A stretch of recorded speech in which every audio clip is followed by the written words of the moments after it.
전반부, 사무엘 상에 나오는 그 전반부는 다윗에게 있어서 연단의 기간이었습니다. 사울에게 쫓김당하면서 광야에 피하여 숨어 다니면서 이제 굉장한 이렇게 어려움을 많이 겪지요.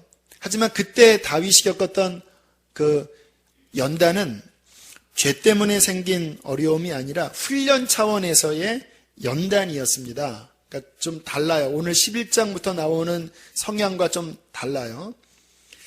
자, 그리고 이제 사울이 죽은 이후 사무엘 하 1장부터 10장까지는 급속히 다윗의 인생이 상승복선을 이룹니다.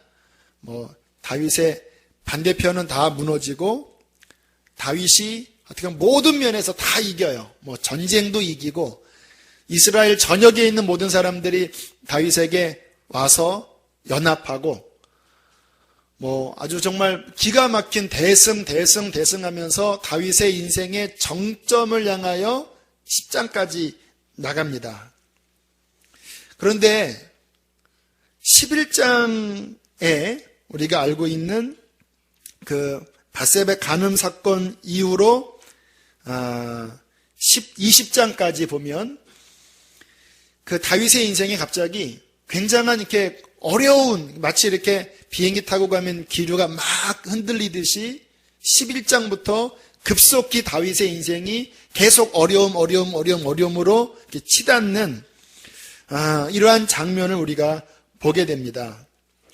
이 11장부터 나오는 것은 연단이라기보다는 죄로 인한 징계 차원의 어려움입니다.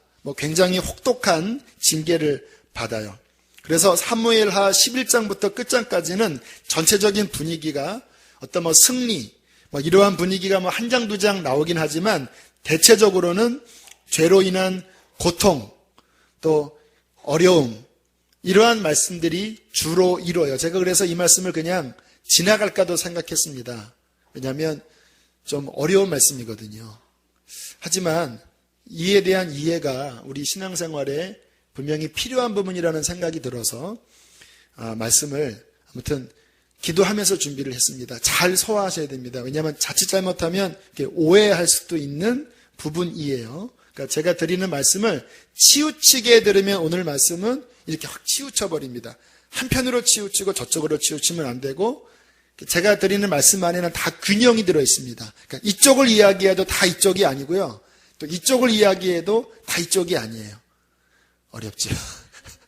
그러니까 신앙생활은 제가 해보면 해볼수록 균형이 필요합니다. 성경을 이해하는 것도요, 균형이 필요해요. 이단의 특징은 한편으로 확 가버리고 반대편을 무시하는 거예요. 그런데 성경을 읽으면 읽을수록 균형이 필요합니다. 성령께서 지혜를 주시리라고 믿습니다. 자, 그러면 좀 정리를 하면요. 11장에 다윗이 밧세바를 간음하고 우리야를 죽이는 그 다윗 인생의 가장 결정적인 그 범죄 사건이 나와요. 우리가 이런 말씀 보면요. 어떠한 사람도 죄에 대하여 나는 자신 있습니다. 나는 괜찮습니다. 이렇게 하면 안 돼요.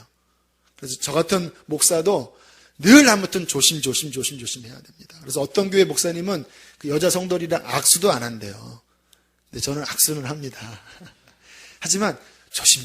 신방 갈 때도 늘 아내를 데리고 가고, 어떤 이성과 같은 차를 안 타려고 그래요. 할머니조차도 조심해야 됩니다. 왜냐하면 그게 아주 룰이 돼야 됩니다. 그래서 웬만한 교회 목회자들은 철저합니다. 이 부분에 있어서 돌다리도 두드려 가라는 심정으로 가지 않으면 얼마나 많이들 기가 막힌 주의종들이 무너집니까?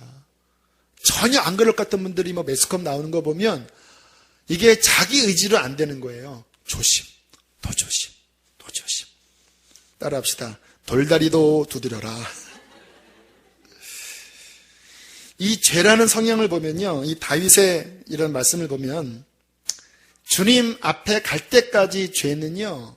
끝까지 우리에게 공격합니다. 어느 순간에 거룩해지면 죄가 사라진 것처럼 느껴져요. 와, 이제 나는 완전히 변화받은 것 같다. 전혀 내 마음속에 정욕도 들지 않고 욕심도 다 사라지고 이 뒤에 동그란 태 하나만 두면 나는 거의 성인 수준이다. 뭐 이렇게 생각하는 분도 계셔요. 은혜 받고 나면. 그러나 그때뿐입니다. 그래서 하도 이렇게 제가 이런 것들을 많이 보니까 뭐 기도원 갔다 어느 집회 갔다 해서 막 은혜를 많이 받았다고 해도 그렇게 또 지나봐야 알지 이런 생각이 드는 거는 자포자기가 아니라 늘 이 굴곡이 있는 거고 끝까지 우리는 조심해야 되거든요.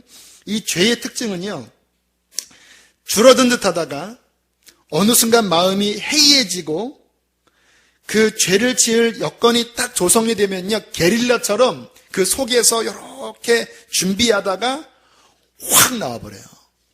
다윗 보세요. 그 성군 아닙니까? 그런데 마음이 좀 풀어졌습니다. 왜냐하면 더 이상 그 전장에 안 나가도 되는 이제 상황이었거든요. 또 부하들이 승승장구합니다. 그러니까 늘 좀 여유로운 마음으로 왕궁이를 거닐다가 샤 하는 그 샤워하는 소리가 들리는 거예요. 그래서 이렇게 보니까 저 멀찍이서 아무튼 뭐 그렇게 보였대요. 그 순간에 갑자기 그 속에 숨어있던 정욕이 거풀을 딱 벗기고 다윗의 마음을 순간 점령하니까 제정신을 잃어버립니다. 심히 아름다워 보이고 신하를 보내서 데려와서 간음하고 그 죄에 붙잡히니까 그 다음 더 심하게 이제 우리아를 데려오고 뭔가 좀 계략을 꾸미다가 그것도 안 되니까 그러면 죽여버려라. 죽이고 그 우리아를 아내를 취하는 이러한 상황들을 바라보면서 이게 죄라는 것이 아무튼 계속 경계하고 죄가 우리 안에 득세하지 못하도록 영적인 무장을 항상 하는 것이 우리 신앙생활에는 지혜입니다.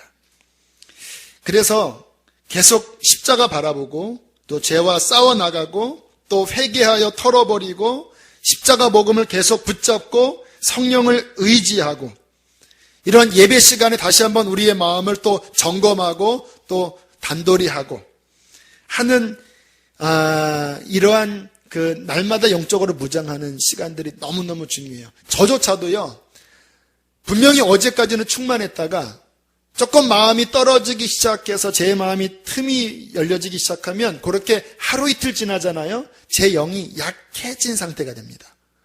약해진 상태가 되면 마음에 죄에 대한 어떤 그 그리움들, 그 죄에 대한 그 잠들었던 그 어떤 성향들이 막 깨어나면서 그게 막 움직이기 시작하고 영적으로는 점점 힘이 빠지기 시작하고 이게 일주일에도요 벌써 몇 번 이 사이클이 와요. 어떻게 합니까? 저는 감사한 게 설교를 해야 되니까 이것 때문에 또 엎드려 기도하고 말씀 묵상하다가 또 마음이 잡히고 또 마음이 잡혀요. 저는 우리 신앙생활 이렇게 예배 한번 올 때 그냥 수요일이니까 지키지 뭐 그런 것보다는요 정말 이 예배 한번 와서 여러분의 그 힘이 해져가는 마음이 약해져가는 마음이 이러한 말씀을 통하여 또 정신 차리고 또 영적으로 힘을 얻고 또 무장해서 또다시 일어나는 그 힘이 이런 예배 시간에 주어져야 된다고 믿습니다. 그러니까 제가 이 예배를 준비하는 마음은 좀 이렇게 절박해요. 왜냐하면 제 경험도 그런 사이클이 있는데 여러분은 오죽하겠습니까? 그런데 예배 시간 와서 그 힘을 얻지 못하고 다시 살아나지 못하고 세상에 보내는 것은 저한테는 죄가 된다라고 저는 생각되거든요. 그러다 보니까 아무튼 말씀 준비할 때 안타깝고 또 이런 예배를 통해서 뭔가 세워지면 기쁘지만 그게 제대로 안 된다고 생각하면 제 마음은 막 너무 힘든 거예요. 오늘도 내가 제대로 예배를 준비 못해서 이 영혼들이 세상 나가서 승리할 힘을 주어져야 되는데 내가 또 직무유기했구나. 이러한 절박한 마음이 있는 것은 하나님이 저에게 주신 목자의 마음이라고 믿습니다. 여러분도 이 시간 오셔서 오늘 같은 말씀으로 또 영적으로 힘을 얻어서 또 천성을 향하여 좁은 길을 나가게 되기를 축복합니다. 자, 죄를 우리가 이겨야 되는데 이제 오늘 상황은요 다윗의 실패에 대한 상황을 보면서 자 만약에 우리가 죄에 심각하게 넘어지면 어떻게 될까? 재작년인가요? 우리 한국교회의 청년사역으로 유명했던 목사님이 그 스캔들로 넘어지셔서 결국은 지금은 더 이상 사역할 수 없는 상황이 되셨습니다. 저는 비판하고 싶은 마음이 없어요. 왜? 저도 마찬가지 사람이니까. 그러한 어떠한 실패들이 그분이 그러면 주님께 쓰임받지 않는 분 아닙니다. 성령 충만한 분이시고 귀한 분입니다. 그런데 그러한 사람조차도 그 신앙이 어떠한 틈 때문에 넘어질 수 있다는 거예요. 다윗도 그랬잖아요. 성군인 다윗도 그랬잖아요. 베드로도 예수님 3번 부인했잖아요. 우리도 어느 신앙의 과정 속에서 그렇게 삐그덕거리면서 쓰러질 수 있을 때, 물론 안 넘어지면 좋지만 그렇게 넘어질 때 그러면 어떻게 해야 되는가? 그때 무슨 일이 벌어지는가? 자, 그러한 말씀들을 우리가 오늘 살펴보길 원합니다. 자, 징계가 옵니다. 물론 징계는 우리 양육교재처럼 정죄와는 다른 차원이지요. 정죄는 버리는 겁니다. 사울이 정죄당했어요. 사울은 그가 타락했을 때 하나님이 버리고 성령을 거두셨습니다. 그런데 다윗은 정죄당하고 버림받지 않고 그의 삶에 징계가 왔습니다. 왜 하나님이 사울은 버리고 왜 다윗은 용서하시면서 징계를 두셨을까? 하나님이 차별하시는 걸까? 근데 제가 이게 제 해석입니다. 그 부분은 이제 자유롭게 보시면 되겠고요. 제 해석 말씀드리면 그 법적으로도 어떤 이렇게 사건이 일어날 때 의도성이 있느냐 우발적이느냐 이게 그 죄를 판결하는데 굉장히 중요한 기준이라고 합니다. 칼을 들어도요 이렇게 찌르는 것과 이렇게 찌르는 것과 달라요. 이렇게 찌르는 거는 자기 방어가 있고 이거는 의도적인 거라는 거예요. 그 사울의 그 흐름들을 가만히 보면요, 점점 시간이 지나면서 그 중심의 마음에서부터 하나님을 밀어내고 자기가 주인이 되는 듯한 그 뉘앙스의 말씀들이 많아요. 이것은 계속 말씀을 묵상하면 이게 보여요. 자기가 주인입니다. 그러면서 하나님을 그 중심에서부터 밀어내요. 겉으로는 순종하는 것 같아요. 그러나 결정적인 순간에 보면 항상 자기가 왕이에요. 그게 사울의 특징이거든요. 그게 쭉 가다가 결정적으로 하나님께 그 불순종하는 사건은요, 우발적인 게 아니라 계속 그렇게 발전되다가 결국 드러난 거예요. 그런데 다윗을 보면 그 차원이 아닙니다. 다윗의 시편이나 말씀을 보면 그 중심은 언제나 하나님을 향한 간절함과 사모하는 마음이 있었어요. 그런데 그 연약함 때문에 우발적으로 그 죄가 그를 급습해서 넘어진 경우, 물론 그 이후에 그가 좀 사악하게 변질되는 경향은 있었지만, 그러나 그의 전체적인 마음을 보면 의도적이진 않았습니다. 우발적으로 넘어지는 그러한 모습들, 하나님께서 그래서 다윗은 계속 붙잡지 않았나. 이게 가룟 유다와 베드로도 같은 상황입니다. 가룟 유다가 예수님을 판 것은요, 굉장히 의도적이고 그 마음 깊숙한 곳으로부터 계속 예수에 대한 회의, 또 그 마음에 예수를 팔려고 하는 계획들이 계속 있었고요. 베드로 같은 경우에는 정말 주님을 끝까지 죽기까지 따르고 싶었어요.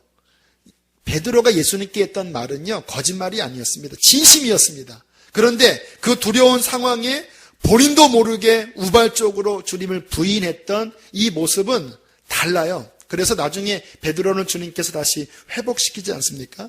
물론 제가 드리는 말씀이 정답이 아닐 수는 있지만 하나님께서 어떤 사람은 버리시고 어떤 사람은 계속 붙잡으시는 그 깊은 중심에 보면 그 마음 안에 하나님을 향하여 어떤 마음을 갖는지를 볼 수가 있죠. 아무튼 다윗은 정죄를 받지 않고 징계를 받았습니다. 징계는 버리는 것이 아니고 분명히 어려움을 겪지만, 따라합시다, 하나님 안에서 겪는 어려움이다. 이게 달라요. 그래서 회복이 있고요, 소망이 있습니다. 자, 이제 그 부분이 12장부터 나오는데요.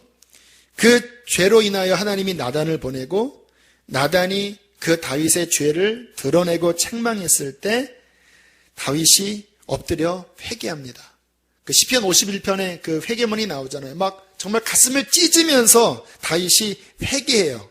자, 그때 나단이 했던 말씀이 오늘 읽었던 본문인데, 자, 13절에 보니까 다윗이 나단에게 이르되 내가 여호와께 죄를 범하였노라 하매 곧장 하나님께서 쿨하게 여호와께서도 당신의 죄를 사하셨나이다. 당신이 죽지 아니할 것입니다. 그렇게 용서를 선포합니다. 근데 이제 그 뒤에 있는 말씀이 찝찝한 겁니다. 14절 다시 한번 읽어보실까요? 14절 시작.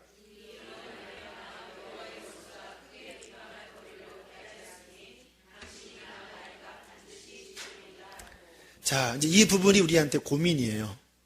용서하셨으면 깨끗해야 되잖아요. 그런데 오늘 13절 위에도 그렇고 아래도 보면 그 일로 말미암아 너희 집안에 재화가 끊이지 않을 것이다. 계속 칼이 역사할 것이고 그로 말미암아 여호와의 원수가 크게 회방할 거리를 얻게 되었기 때문에 당신에게는 어려움이 있을 것입니다. 그 말대로 13장부터 정말 너무 견디기 힘든 어려움이 다윗의 인생에 이렇게 이제 일어나게 돼요.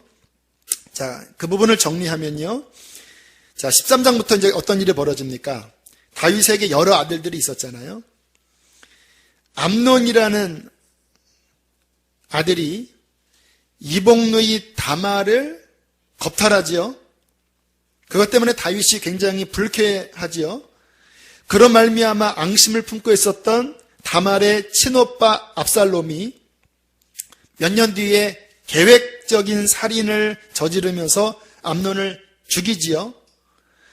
그리고 압살롬이 도망간 곳이 그슬왕 달메인데요. 거기는 그 압살롬의 외할아버지 댁입니다. 거기에 도망갔다가 다시 돌아와서 쿠데타를 일으키지요. 결국 다윗이 쫓겨나가고 그로 말미암아 다윗의 후궁이 백주의 아들로부터 그 성적인 그 범하는 일들이 벌어지지요. 그리고 결국은 압살롬이 죽게 되는 이 스토리가 그 밧세바 사건으로 말미암아 일어나는 징계의 연속입니다. 참 쉽지 않은 말씀입니다. 자, 그때 다윗이 겪었던 어려움들을 좀 살펴보면요. 자, 12장 15절 16절 읽겠습니다. 12장 15절 16절 시작.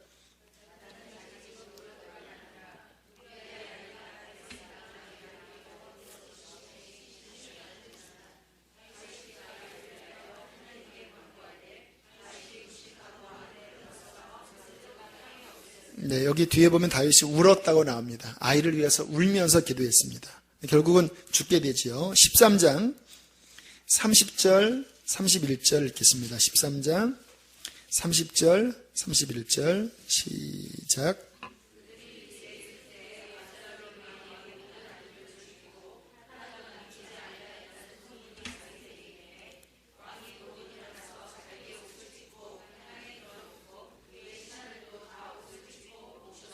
네, 아들이 죽었다라는 소식을 듣고 다윗이 옷을 찢고 땅에 들어 누워 버립니다. 얼마나 괴로웠는지 그냥 땅에 들어 누워 버렸어요. 엉엉 울면서. 물론 모든 아들이 죽지는 않았습니다. 그때는 다 죽은 줄 알았어요. 암논만 죽었는데 옷을 찢고 들어 누워서 펑펑 우는 이 다윗의 아픔. 그때 다윗은 무슨 생각을 했을까요?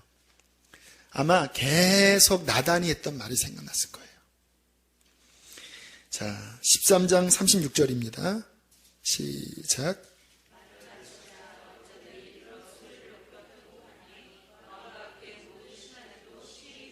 역시 또 울음 곡하는 소리가 나오죠. 자, 15장 30절로 가겠습니다. 15장 30절. 이제 압살롬의 반역 사건을 통해서 다윗이 겪은 어려움입니다. 있습니다. 시작.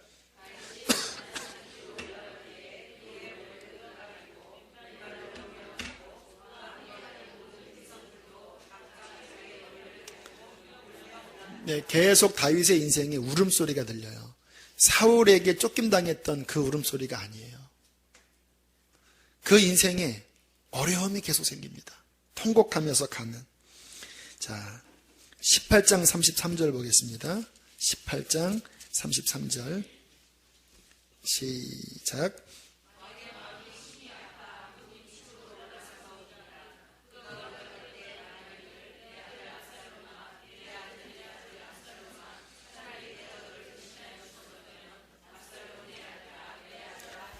네, 쿠데타가 극복이 되었습니다. 그런데 쿠데타가 극복된 것도 다윗에게는 전혀 기쁨이 아니죠. 왜? 그 쿠데타의 주인공이 사랑하는 아들이었기 때문에. 차라리 내가 죽고 네가 왕이 되는 게 더 나뻔했다 하면서 울고 있는 그 다윗의 그 찢어지는 가슴 속에 좀 두려운 마음까지 듭니다. 그 오늘 읽었던 그 12장의 그 본문 말씀, 너희 집에 끝없는 그 칼의 역사가 있을 것이다 라고 하는 그 본인이 그 잠깐 그 정욕을 참지 못하고 넘어졌던 그 간음 사건, 그 충신 우리아를 죽였던 그 사건이 다윗의 인생의 후반부에 정말 몇백 배의 더 큰 고통과 아픔으로 그 다윗을 찌르는 이 상황 속에서 참 가슴도 아프고 도대체 이러한 말씀들을 우리가 어떻게 봐야 되나. 솔직히 이런 말씀 읽을 때는 생각을 깊게 안 합니다. 왜? 두려우니까. 이렇게 그냥 대충 넘어가요. 하지만 면밀하게 보면 참 어떻게 해석해야 되느냐라는 우리 안에 두려움이 있습니다. 자, 중요한 것 몇 가지를 정리하면요.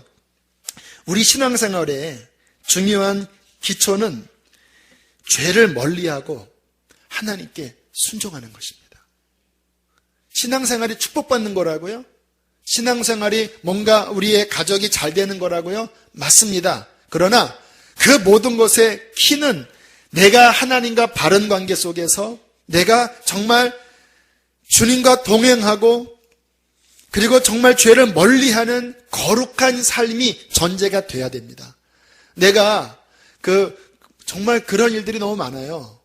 목회자도 그러니 교회 열심히 중직이면서 뒤에 딴 살림 차리고 있는 경우도 있고 교회에 그렇게 겉으로는 열심히면서 세상 나가서는 정말 온갖 죄를 저지르면서 그렇게 뻔뻔스럽게 하나님을 섬기면서 왜 복 주지 않느냐 이렇게 생각하는 분들이 의외로 많아요.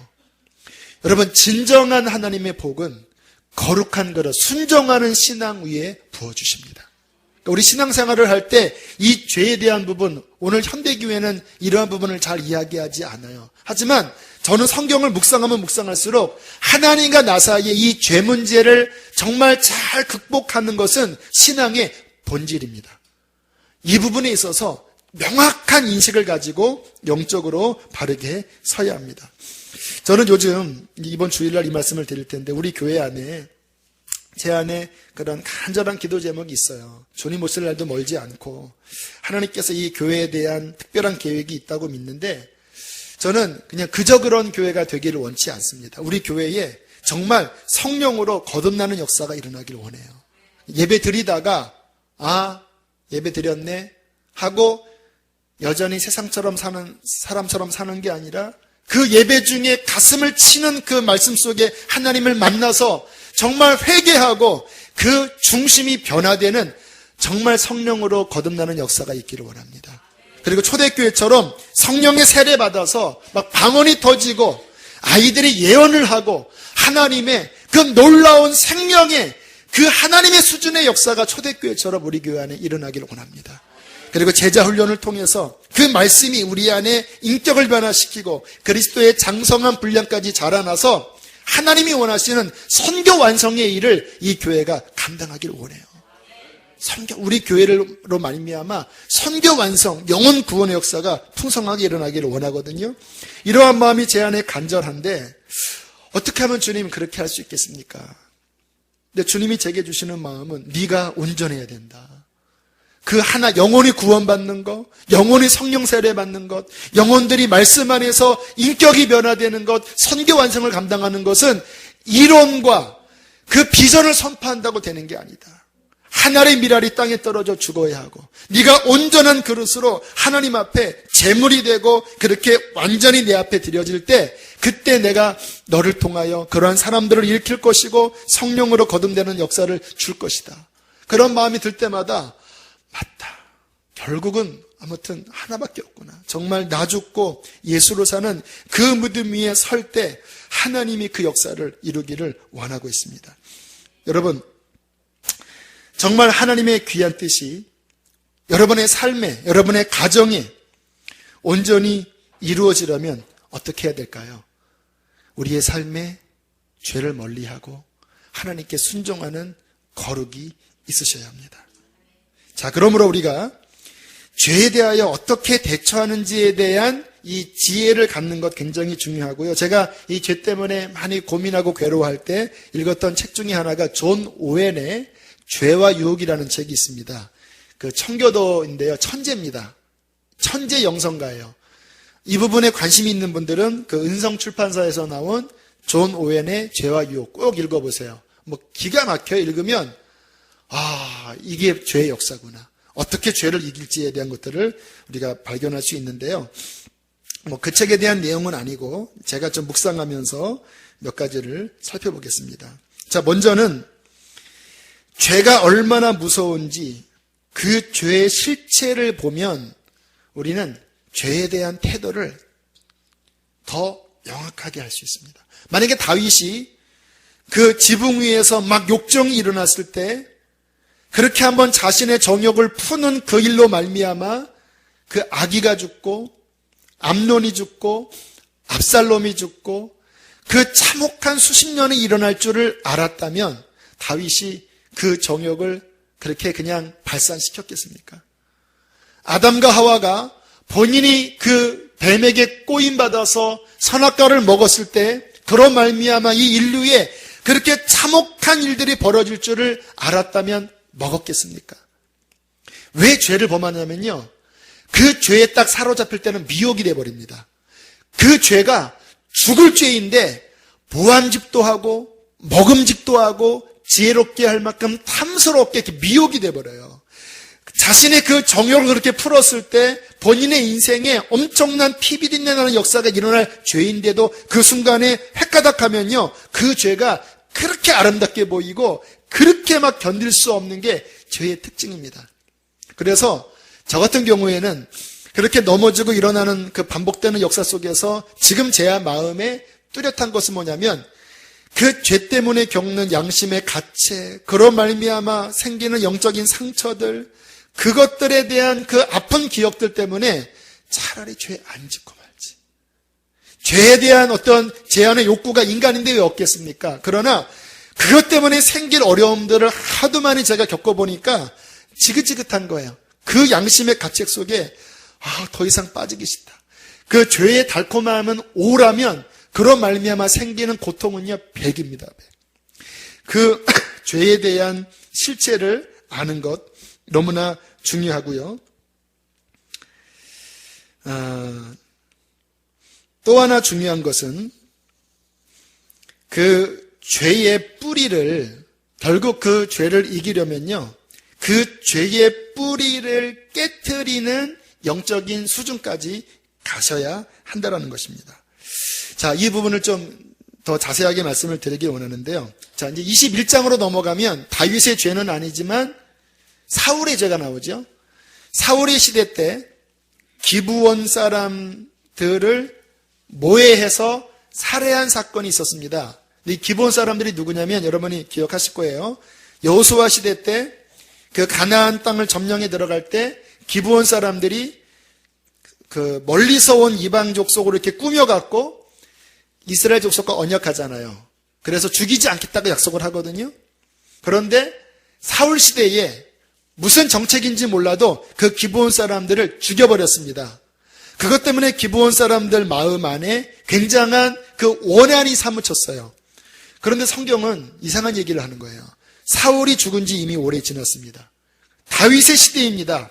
그런데 다윗의 시대에 3년간 비가 내리지 않는 거예요. 지금 1년만 비 내리지 않아도 이렇게 댐이 있고 이러한 용수 시절이 잘 되는 이 시기에도 1년만 비가 오지 않아도 농사에 얼마나 어렵습니까? 그런데 연속 3년 동안 비가 내리지 않으니까 이게 거의 뭐 죽을 지경이잖아요.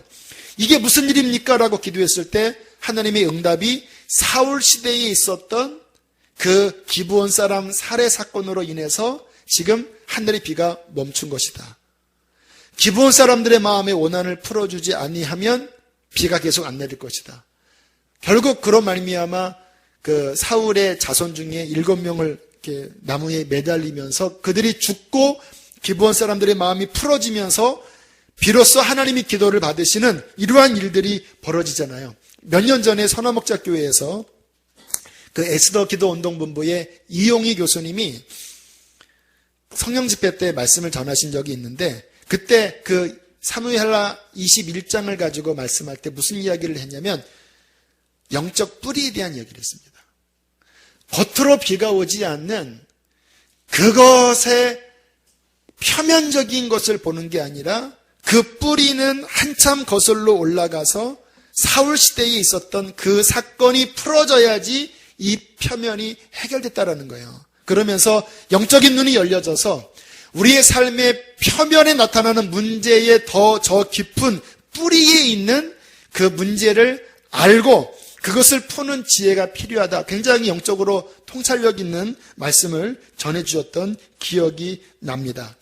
여러분, 우리의 삶에 또 겉으로 이렇게 뭔가 죄에 빠지고 또는 영적인 격동이 일어나고 할 때요, 그 표면만 보면 안 되고 영적으로 깊이 통찰력으로 들어가면 그 뿌리에 있는 뭔가를 왜 그런 일이 벌어졌는지에 대한 통찰력을 하나님으로부터 받아서 그것을 끊어야지 마치 기브온 주민들의 원한을 풀어줬을 때 하늘에서 비가 내린 것 같은 이 풀림의 역사가 일어나는 것입니다.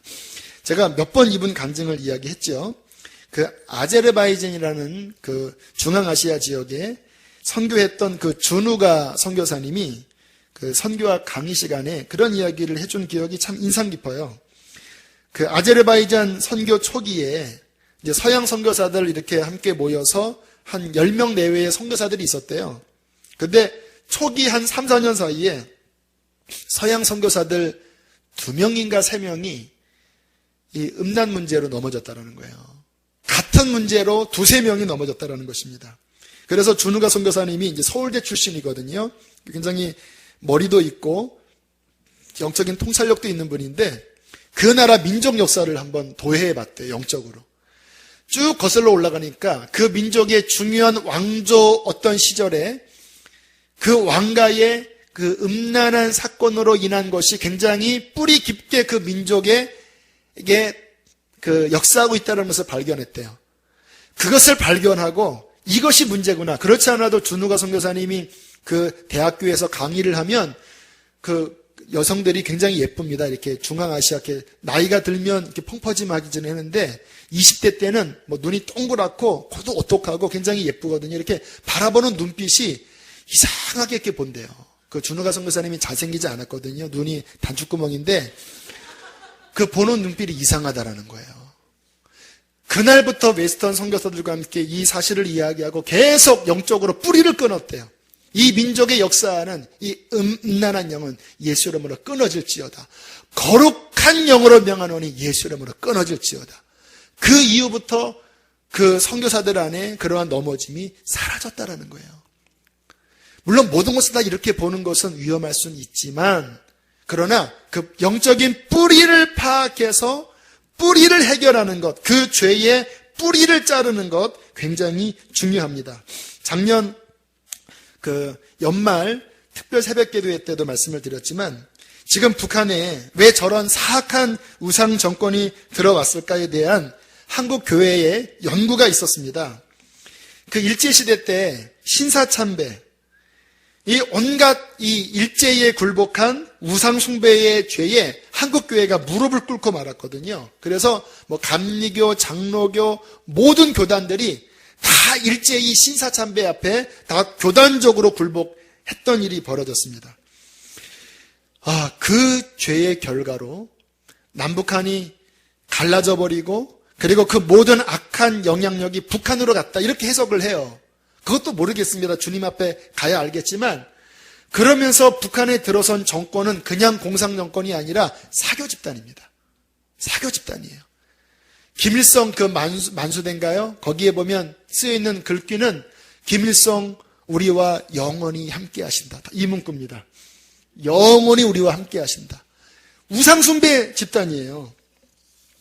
그래서 많은 단체에서 이 정말 남북 통일을 이루려면 그때 우상숭배했던 죄를 하나님 앞에 회개해야 된다라고 하면서 많은 청년들이 그리고 많은 단체들이 그 우리나라 일제시대에 있었던 그 죄의 뿌리를 하나님 앞에 한동안 회개하며 기도했던 적이 있습니다. 우리의 삶에 그렇게 뿌리가 되는 부분들이 있습니다. 뭐 저 같은 경우에도 하나님을 섬기면서 제가 자주 말씀드리잖아요. 초창기, 성령 받고 이 초창기에는요, 제 속에 얼마나 부대낌이 많고, 얼마나 영적 공격이 심했는지, 정말 너무너무너무 힘들었습니다. 왜냐하면, 제가, 물론 중학교 때부터 교회를 다녔지만, 제 배경 자체가, 이렇게 영적으로, 지금이야, 벌써 우리 큰아들은 성경을 지금 2번, 3번 막 거의 읽히고, 또 부모가 막 의도적으로 그런 죄된 행동은 하지 않도록 이렇게 딱 절제시키고, 우리 아이들의 항상 소원은 교회에 오는 겁니다. 교회 오면 재밌대요. 놀이터에서 놀고 하니까 너무 재밌고, 또 주일날 또 지난번 우리 집사님들과 함께 막 전도 나가면 그렇게 재밌다고 하니까, 그러니까 모태신앙이 그런 건 좋은 것 같아요. 이렇게 저처럼 막 뜨거운 만남은 없지만 어릴 때부터 그 울타리 안에서 그 죄의 씨앗들을 저지를 수 있는 것을 부모가 다 이렇게 막아주니까 이게 굉장히 마음밭이 깨끗해요. 거기에다가 성령의 불만 떨어지면 좋은데 거기 아쉬워요. 이 죄가 더한 것에 은혜가 많다고 좀 이렇게 자빠지고 넘어져야지 그것 때문에 십자가를 만나는데 본인들 하도 막아주니까 그냥 술에 술 탄 듯 물에 물 탄 듯 하지만 장점은 그 마음 안에 떨어진 게 그 거의 거룩한 씨앗들이 많이 떨어져 있잖아요. 그래서 이러한 잘 가꾸어지 못된 신앙이 불받으면요, 저 유목사님처럼 되는 거예요. 저는 이제 그 수준이 안 됩니다. 왜냐면 제가 아무튼 어릴 때 제 환경이 영적으로 잘못된 씨앗들이 많이 뿌려지는 그러한 눈에 봤던 것, 제 생각들, 그때 제가 이렇게 했던 것들이 어리지만 그렇게 많이 있으니까 나중에 주님 만나도요, 조금만 마음에 틈만 생기면 막 그런 것들이 다시 막 올라오는 거예요. 제가 중학교 때 제일 좋은 시간이 뭐였냐면 토요일 날 맛동산을 사고, 그리고 집에 들어가면 10시쯤에 토요일 날 그 주말의 명화를 했습니다. 빠밤! 빰 하면 여자가 딱 이렇게 보는, 그거 기억나세요? 빠밤! 하면 막 서부에 나오고. 그렇게 그게 저는 막 너무 재밌었습니다. 너무 막 행복했습니다. 막 밤 11시, 12시까지. 막 그 영화에 막 빠져서 내 인생의 목자는 오직 영화다 막 생각하고. 그런데요, 그 후로도 지금도 그래요. 제 마음이 좀 이렇게 틈이 생기면 저는 막 영화가 보고 싶어요. 막 폭력적인 영화, 막 자극적인 영화. 이 부분, 물론 영화가 죄냐? 그렇다고 볼 수는 없겠죠. 근데 저는 틈만 나면 막 그러한 그 역사들이 있는 거예요, 제 안에. 그래서 막 영화 보다가 막 음란물도 막 보고 막 그랬다라니까. 제가 막 20대 때, 막 30대에도 그랬다라니까. 지금은 많이 정리가 돼서 그래도 거룩해졌습니다, 여러분들. 그러니까 제가 이 정도니까. 여기 남자들, 이렇게 방황했던 남자들 어떻게 했습니까? 그래서 여러분, 감옥에서 예수님 믿은 누굽니까? 대도 조모모 씨, 그리고 요즘 매스컴에 잘 나오는 누구죠? 이렇게 김태촌 씨, 또 누구죠? 또 왜 보스 영화 나온 분 있죠? 조양은. 다 감옥에서 이분들 주님 진짜 만난 사람들이에요. 그분들 성령 체험한 사람들이에요. 그런데 그 안에서는요, 감옥이니까 죄질 게 없잖아요.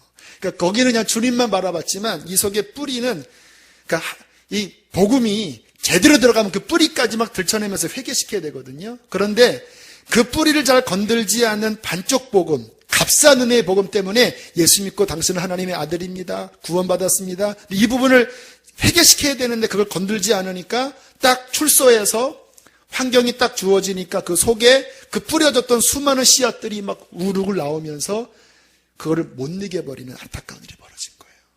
그런 겁니다, 다. 그러니까 우리의 삶에도 그러한 뿌리들에 대한 그 어떤 그 싸움들, 여러분 꼭 하시길 바랍니다. 그게 예수의 보혈로 끊어지고 또 뽑혀지고 십자가 복음 안에 또 하나하나 정결화되는 그 길지만 그 싸움으로 거룩해질 때에 하나님께서 우리의 신앙에 참다운 기름 부음을 우리에게 부어 줄 것입니다. 제가 읽었던 책 가운데 그런 내용이 있더라고요. 이것도 잘 여러분들 귀를 기울여 보세요. 복음을 들어도 잘 믿음이 생기지 않고 기도를 해도 성령 체험이 부어지지 않는 경우가 있다면 뭔가 영적으로 해결해야 될 문제가 있는 것이다. 말씀을 들어도 나는 믿음이 안 생긴다라는 거예요. 아무리 기도를 해줘도 성령의 역사가 안 일어나요. 정상이 아닙니다. 뭔가 묶인 게 있는 거예요. 그래서 그 교회에서는 인카운터라고 하는 수련회를 통해서 3박 4일 동안 아주 깊게 그 마음에 있는 뿌리를 끊는 내적 치유도 시키고 어떤 귀신도 드러내고 그리고 강력하게 그 마음에 숨은 것들을 드러내는 3박 4일의 수련회를 갔습니다. 그 교회가 그 G12를 하는 그 어디 콜롬비아인가요? 지금 전 세계에서 가장 큰, 지금은 G12 별로 강조를 안 하는데 제가 한 몇 년 전에 그 G12 봤을 때 가장 특징적인 것이 인카운터더라고요. 그걸 여러 교회에서 지금 합니다. 동산교회에서도 하고 시간 한 1박 2일이나 2박 3일 동안 그 마음의 뿌리에 있는 것들을 이제 정말 십자가 복음으로 끊어주는 역할을 할 때 갑자기 멈춰있던 신앙생활이 문이 확 열리면서 성령 세례가 임하고 진정 회개가 임하는 이러한 역사가 일어나지요. 저는 바로 이 부분이 우리 신앙생활에 실제적으로 다뤄야 될 영적인 사회라고 봐요. 솔직히 지금 여기 이렇게 얌전하게 앉아있는 여러분들 겉으로는 괜찮은 것 같지만 제가 알아요. 조금 한 커플 또 한 커플 또 한 커플 열어 들어가면 여러분의 마음 깊은 곳 안에 그 영적인 것 안에 무엇이 들어있는지 저는 알아요. 왜? 하도 많이 봤기 때문에. 이 부분이 정말 깨지고 그 다음에 십자가 복음으로 정화되지 않으면요 항상 그 수준입니다. 어느 수준까지 갔다가 또 타락하고 어느 수준 갔다가 못 넘어가는 거예요. 정말 온전한 신앙으로 못 나가는 거예요. 적당히 거리를 두면서 자기 포장하면서. 저는 우리 교회가 마음에 이게 갈급한 겁니다. 그 속에 있는 것까지 정말 확 뒤집어서 끊어버릴 수 있는 참다운 정결한 복음의 역사가 우리 교회 안에 언제쯤 일어날까? 주일날 전하는 그 35분 40분까지와는 안 돼요. 정말 우리 교회도 때가 되면 한 2박 3일이라도 한번 그런 수련회에 들어와서 저 깊이 있는 이러한 정결과 회복의 시간이 우리 교회도 있었으면 좋겠어요. 할렐루야. 영적으로 너무 중요합니다. 이 시대에 너무너무 중요해요. 왜? 안 그러면 이중적으로 다 생활합니다. 이중적으로. 바깥의 생활 다르고 교회 생활 다르고. 복음학교 같은 데 가면 십자가의 총체적인 복음 앞에 이 죄의 뿌리가 드러나고 복음 앞에 이것을 고백하면서 그 십자가의 능력으로 깊이 정화하는 시간을 가져요. 그래서 우리 교회는 아무튼 권사님 되실 분들은 아무튼 이 복음학교를 통해서 이 영적으로 십자가 복음을 정확하게 만나는 시간을 가지려고 하고요. 또 우리 교회 안에서도 그러한 사역까지 지금 들어가려고 합니다. 제가 아까 말씀드렸던 그 거듭나고 성령 세례 받고 인격이 변화되고 성교 완성을 이루려면요. 이 부분을 터치하지 않으면 결국 이게 요원한 이상밖에 안 되는 거예요. 실제적으로 십자가의 복음이 이 일을 이루실 것입니다. 우리 교회가 그런 교회가 되도록 여러분 모임 기도할 때마다 꼭 기도해 주세요. 그래야지 이 교회는 하나님 앞에 쓰임 받을 수 있을 것입니다. 자, 그러면 마지막으로 오늘 말씀을 통해서 한 가지 생각해 봐야 될 질문이 하나 있어요. 아마 여러분들 그 부분이 의미일 수 있을 거예요. 자, 다윗이 용서받았지만 그 죄 때문에 말할 수 없는 끔찍한, 어떻게 보면 심하잖아요. 아무리 그래도 그렇지 어떻게 자식들끼리 피비린내 나는 그러한 살인사건을 어떻게 하나님께서 그렇게 허용을 하시나요? 그럼 우리가 예전에 주님 믿지 않았을 때 지었던 그런 수많은 죄들, 또 예수님 믿으면서도 지었던 죄들을 우리가 회개하면 용서받지만 이 다윗처럼 몇 배나 더 그 죄의 대가를 치르는 것이 그러면 오늘날에도 그런 것일까요? 이게 우리한테 영적으로 솔직히 의문이에요. 저도 그래요. 어떤 분은 회개하면 용서받지만 그 죄를 고스란히 이 땅에서 다 받고 천국 간다. 이렇게 생각하는 분들도 있어요. 기도를 깊이 하는 분 가운데. 그게 정말 정답일까? 그러나 저는 그러한 생각에는 좀 위험한 요소가 있다고 봅니다.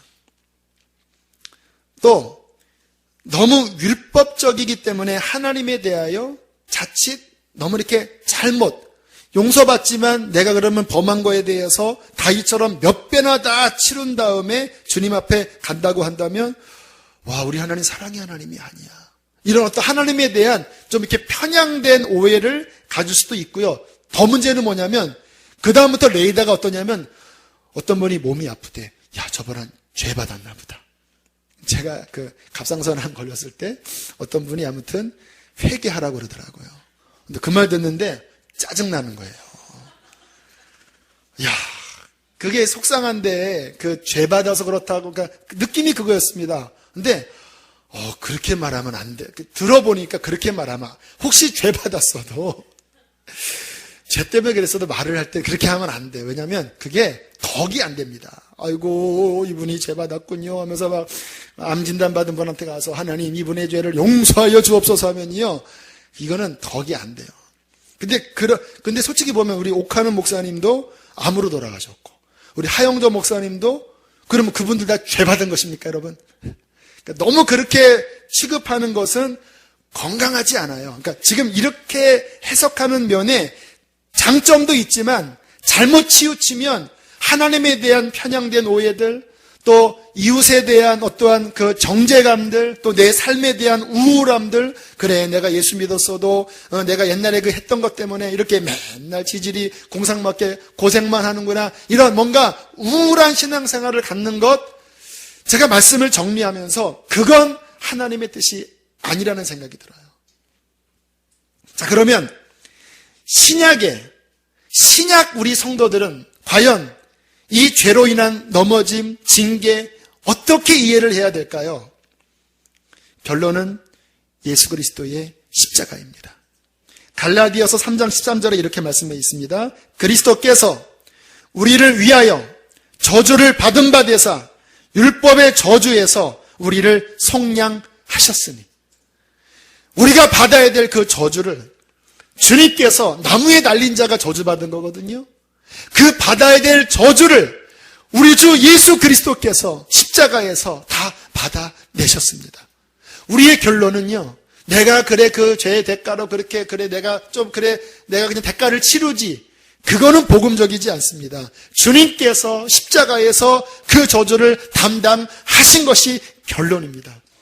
에베소서 1장 7절, 우리는 그리스도 안에서 그 은혜의 풍성함을 따라 그의 피로 말미암아, 그의 생명의 피로 말미암아 속량 곧 죄사함을 받았느니라. 예수 그리스도의 십자가와 그 보혈이 우리의 모든 것의 유일한 답입니다. 예수님께서 그 십자가를 통하여 우리의 죄와 그 죄로 인한 온갖 사단의 역사로부터 우리를 구원하기 위하여 십자가를 지셨습니다.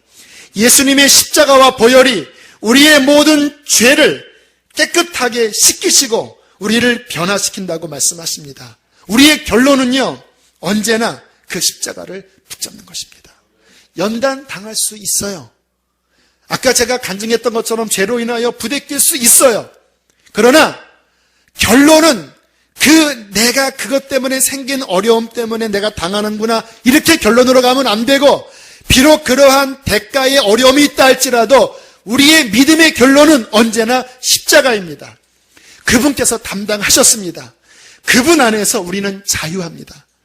연단이 혹시 있고 징계가 있다 할지라도 그것은 우울한 것이 아니라 하나님의 사랑의 역사입니다. 그러나 우리의 믿음의 결론은 주님의 그 이루신 십자가를 찬양하면서 이미 다 해결하신 그 결론을 취하여 이 연단을 승리하면서 걸어 나가는 거예요. 자, 잘 이해하셔야 됩니다. 치우치지 않는 거예요. 그러면 십자가 믿으면 아무 문제 없냐? 그 이야기를 하는 게 아니에요. 그러면 그 연단이 있으면 십자가는 무효냐? 그게 아니에요. 결론을 십자가로 붙잡고, 혹시 내가 옛날에 그 넘어졌던 그 죄의 대가 때문에 어려움이 있다 할지라도 낙심치 않고 십자가에서 이루신 그것을 결론 삼아서 내가 하나님을 더 사랑하면서 나간다면 반드시 우리 주님의 십자가는 우리를 온전하게 구원해 주실 것입니다. 결론은 십자가입니다.